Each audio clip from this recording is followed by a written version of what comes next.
Hi friends, ఈరోజు మేము హైదరాబాద్ నుండి వరంగల్కి ప్రయాణం అవుతున్నాము.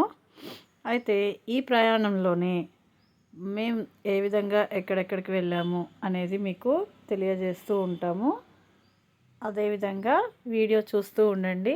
ఈ వరంగల్ కోట యొక్క ప్రాముఖ్యతను గురించి కూడా, ఇంకా మేము ఎక్కడికి వెళ్ళామో ఆ గుడి యొక్క విశిష్టతలను గురించి కూడా మీకు ఈ వీడియోలో మీకు చెప్పడం జరుగుతుంది. కాబట్టి స్కిప్ చేయకుండా వీడియోని మొత్తం ఆశాంతం చూడండి.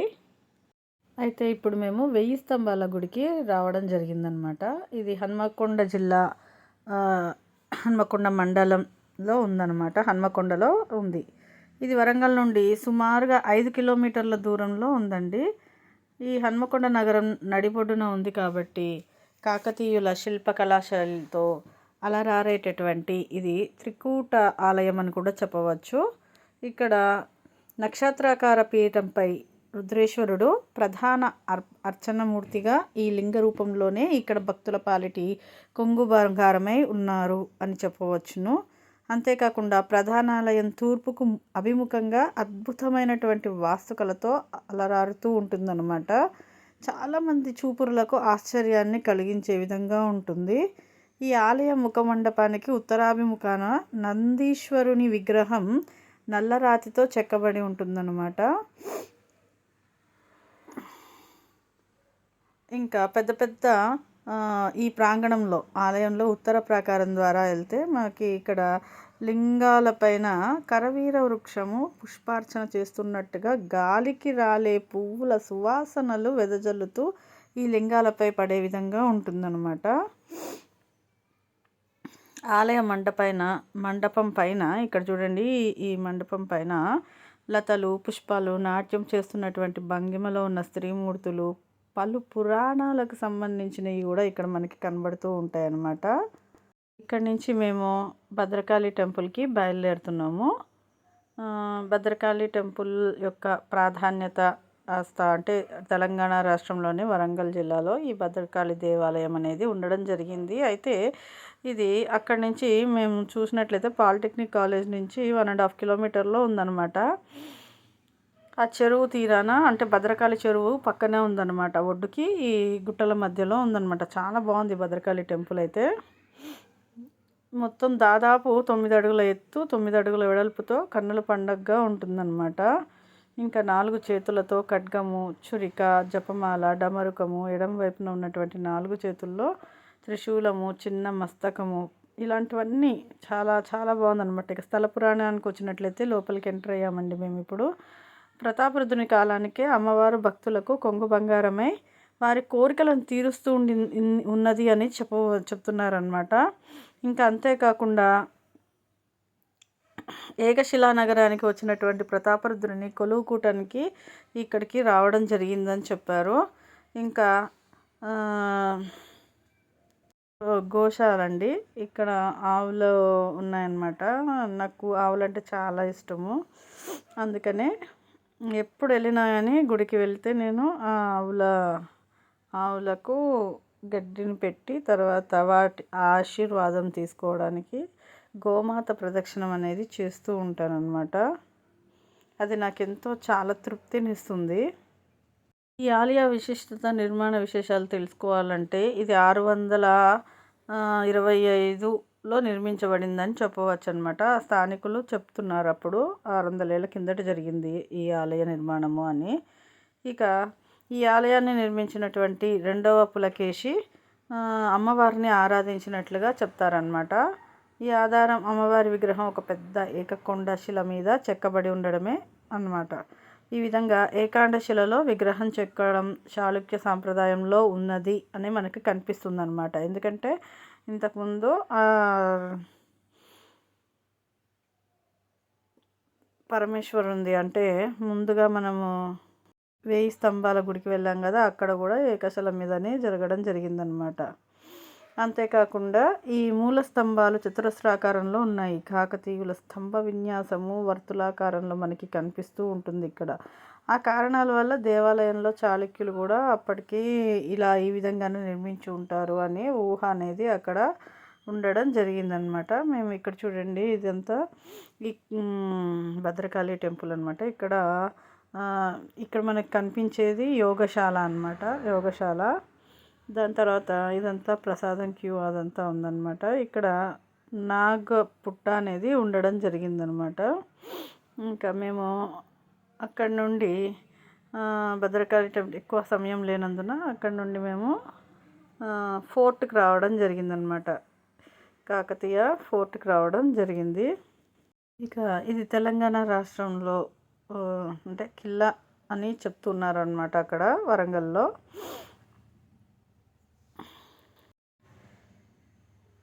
అండి చెప్పడం మర్చిపోయాను. వరంగల్లో మనం మొట్టమొదటిగా 1000 స్తంభాల గుడికి వెళ్ళాం కదా, అక్కడ ప్రధాన దైవం శివుడు, విష్ణువు, సూర్యుడు అండి.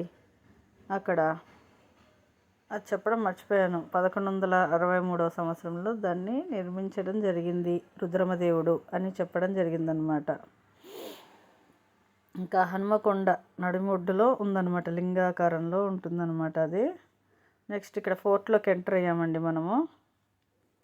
ఇది 12వ శతాబ్దంలో నిర్మించడం జరిగింది అని చెప్తున్నారు. అంటే 10వ శతాబ్దంలో పశ్చిమ చాళుక్య రాజ్యాల సామ్రాజ్యంలో ఇది ఉండేదన్నమాట. యాక్చువల్గా ఇది 8వ శతాబ్దం రాష్ట్రకూట రాజవంశం వాళ్ళు, మరియు 10వ శతాబ్దంలో పశ్చిమ చాళుక్య సామ్రాజ్యం వాళ్ళు, 12వ శతాబ్దంలో కాకతీయ రాజవంశం వాళ్ళ ఆధీనంలోకి వచ్చింది అని చెప్పారు. దీని నిర్మాణం తదుపరి విస్తరింపుల యొక్క అంటే దీని నిర్మాణం తర్వాత ఖచ్చితమైనటువంటి డేట్స్ అనేది ఎవరు చెప్పలేకపోతున్నారు అనమాట. ఇక తర్వాత రుద్రమదేవి ద్వారా ఇదంతా పూర్తి చేయడం జరిగింది అని చెప్పారు. ఆమె 1289వ సంవత్సరం వరకు పరిపాలించింది. ఆమె మనవడు ప్రతాపరుద్రుడి చేత మరింత బలోపేతం ఈ కోట నిర్మాణం అనేది చేయడం జరిగిందనమాట. దాన్నే స్వర్ణయుగం అని కూడా పిలుస్తూ ఉండేవాళ్ళు అనమాట. 20 సంవత్సరాల తర్వాత రాజ్యాన్ని ఢిల్లీ సుల్తాన్లు స్వాధీనం చేసుకోవడం జరిగింది. తర్వాత మా గణపతి దేవరాయలు, రుద్రమదేవి మరియు ప్రతాపరుద్రుడు ఇలా వీళ్ళందరూ ఆ కోట ఎత్తుని ఇక్కడ చూడండి, కోట ఎత్తుని పెంచారనమాట. గేట్ వేలు, చతురస్రాకార బురుజులు, ఇంకా అదనంగా వృత్తాకారంగా ఉండేటట్టుగా చేశారనమాట.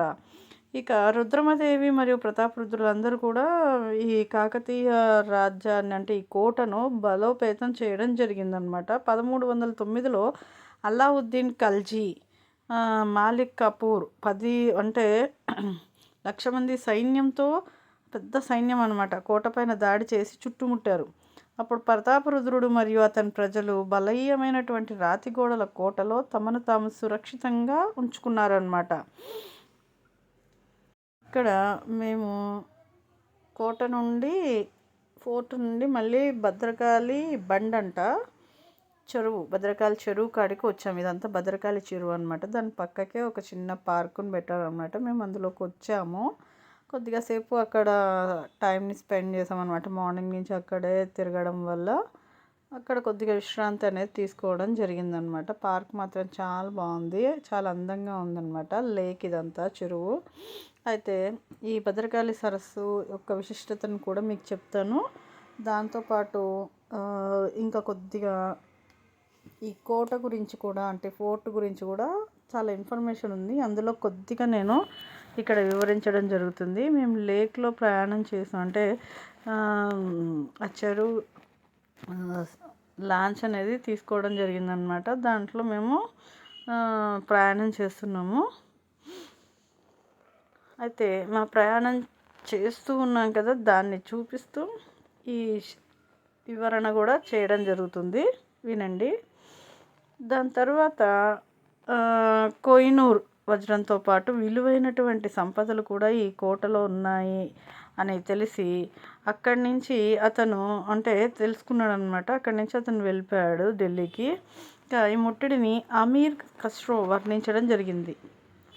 కోటలు ఎలా బలమైనటువంటి బయటి గట్టి పడినటువంటి మట్టి నిర్మాణాన్ని కలిగి ఉన్నాయో, ముందు లోతైనటువంటి గుంటతో సైన్యం దానిని అధిగమించడానికి మురికి నీరు నింపాలి అని చెప్పడం జరిగిందనమాట. అయితే ఆ లోతైన లోపలి కోట రాతితో నిర్మించబడింది అని తెలిసి ముస్లిం సైనికులు ఈదుకుంటూ వచ్చిన కథనం కూడా ఉంది అని చెప్పారనమాట. ఖుస్రో వర్ణించినటువంటి కోట నేడు 2 అంతర్గత వలయాలకు అనుగుణంగా ఉందని కూడా చెప్పారనమాట. చివరికి మార్చి 1310లో కాఫర్ కోటను విడిచినప్పుడు 2000 ఒంటెల పైన బహుమానాన్ని తీసుకెళ్లాడట ఆయన. ఢిల్లీ సుల్తానేట్ శాంతి నెలకొల్పడానికి షరతుల్లో ప్రతాపరుద్రుడు వార్షిక నివాళులను అర్పిస్తూ ఉంటారట. అతను ఢిల్లీ సుల్తాన్కు తన ఆధీన హోదాను సూచిస్తూ ఉపనది రాజుగా ప్రతిరోజు ఢిల్లీ వైపు నమస్కరిస్తాడు అనే నిబంధనను కూడా ఇక్కడ చేర్చారనమాట. అంటే మళ్ళీ 1318లో అలావుద్దీన్ ఖాల్జీ కుమారుడు ఖుస్రో ఖాన్ నేతృత్వంలో కుతుబుద్దీన్ ముబారక్ షా అనే అతను సుల్తానేట్ సైన్యం వరంగల్ కోటపైన దాడి చేసిన ముట్టడిలో ఉంచబడింది అని చెప్పారనమాట. ఇదంతా 550 అడుగులు 140 మీటర్ల మట్టి రామ్తో ఏర్పాటు చేశారు ఈ వరంగల్ కోట మీద. దానిని స్వాధీనం చేసుకునేందుకు వీలు కల్పించింది. అయితే ప్రతాపరుద్రుడు లొంగిపోవడానికి అంగీకరించేలాగా బలవంతంగా కోట ద్వారాలను తెరిచారన్నమాట. ఈ విధంగా అక్కడ ముఖ్యమైనటువంటి ఇంకా చూడాలి అనుకుంటే అక్కడ ముఖ్యమైనటువంటి నిర్మాణాలన్నింటినీ అప్పట్లో కోల్పోయారు. పూర్తిగా శిథిలావస్థకు అన్నీ చేరుకున్నాయి. ఆ సాంప్రదాయానికి అనుగుణంగా ఉలుగ్ ఖాన్ గొప్ప స్వయంభూ శివ ఆలయాన్ని అక్కడే అంటే ఆ శివాలయాన్ని ఆయన నాశనం చేయమని ఆదేశించాడట. ఇక్కడ రాష్ట్ర దేవత స్వయంభూ అంటే స్వయంగా వ్యక్తీకరించబడింది అని అర్థం అనమాట. చతుర్ముఖ లింగస్వామి అని అనమాట. శివుని 4 ముఖాలు కలిగినటువంటి లింగం. 11వ శతాబ్దం నుండి అక్కడ ఆ నియమం అనేది ఉన్నది అని తెలుస్తుంది. ఒకప్పుడు దాని మనోహరమైనటువంటి ఉనికి సందర్శకులను గుర్తు చేస్తూ అద్భుతమైనటువంటి రాతి పని మరియు మన శిల్పకళ విలువలను కూడినటువంటి అద్భుతమైనటువంటి నిర్మాణ సౌందర్యం అని కూడా చెప్పారనమాట. ప్రయాణిస్తున్నటువంటి ఈ భద్రకాళి చెరువు గురించి చెప్పాలంటే అమ్మవారికి ఎదురుగా ఒక పెద్ద చెరువు ఉంటుంది. దాన్ని భద్రకాళి చెరువు ఈ చెరువు అని పిలుస్తారనమాట. వరంగల్ నగర ప్రజలకు తాగునీటి సరఫరా కూడా ఈ చెరువు నుండే జరిగేదట. నీళ్ళైతే చాలా బాగున్నాయండి. అంటే చాలా చక్కగా అంటే చూడడానికి అంటే మురికి నీరు కాకుండా మంచిగా ఉందన్నమాట. ఇతర ఆలయాలు కూడా అంటే ఈ చెరువు నుండే మంచినీటి సరఫరా అంతా జరిగేదని తెలిసింది మాకు. మహామండపంలో దక్షిణం వైపున ఒక శిల మీద చెక్కినటువంటి పార్వతీ పరమేశ్వర విగ్రహాలు కూడా మనకి కనబడతాయి. ఇక్కడ భద్రకాళి టెంపుల్లో మనం ఎంట్రన్స్లో ఎంటర్ అవుతుంటేనే పైన గుట్టల మీద అంటే రాతి పలకల మీద ఉంటుందన్నమాట. రాతి అంటే శిలల మీద ఉండడం జరుగుతుందన్నమాట. భద్రకాళి అమ్మవారు ఉన్నటువంటి భూమి వలయంతో చాలా అంటే భూమి అలముతో సమానంగా ఉండడము ఈ గుడి యొక్క ప్రత్యేకత అని కూడా చెప్తారు. అంతేకాకుండా ప్రాచీన కాలపు ఇలవేల్పని కూడా అనిపిస్తుంది అని చెప్తారనమాట. అదే కాక ఇక్కడ ఈశ్వరుడు లింగ రూపంలో కాక పార్వతీ పరమేశ్వరుల రూపంలో ఉండడం చాలా విశేషంగా ఉంటుందని శివపార్వతులు ఇద్దరు ఒకే రాతిలో చెక్కినటువంటి ఉమామహేశ్వరుల విగ్రహాలు కూడా మనకి ఇక్కడ కనబడుతూ ఉంటాయన్నమాట. ఇక మహామండపంలో చూసినట్లయితే దక్షిణం వైపున ఒక శిల మీద చెక్కినటువంటి పార్వతీ పరమేశ్వర విగ్రహాలు మనకు కనిపిస్తాయి.